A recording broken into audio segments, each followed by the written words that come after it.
মানে বাংলার মানুষ, উত্তরবঙ্গের মানুষ বুঝিয়ে দিয়েছে ওনার প্রতি মানুষের কোনো বিশ্বাস নেই।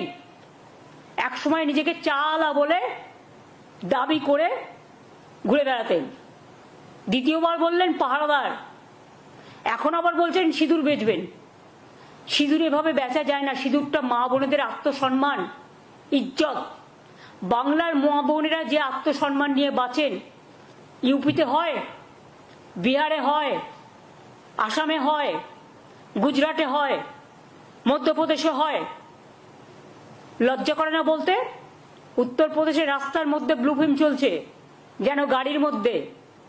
বিজেপির একজন এমপি কি বলেছেন?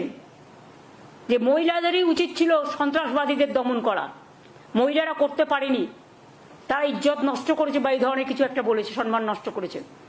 যাদের দলের এমপিকে শাসন করবার ক্ষমতা নেই, যে দলের এমপি মহিলাদের অসম্মান করে, তাদের নেতা হয় প্রধানমন্ত্রীর উচিত তাকে প্রথম শ্যাক করা, তারপরে তিনি এসব কথাগুলো বলবেন।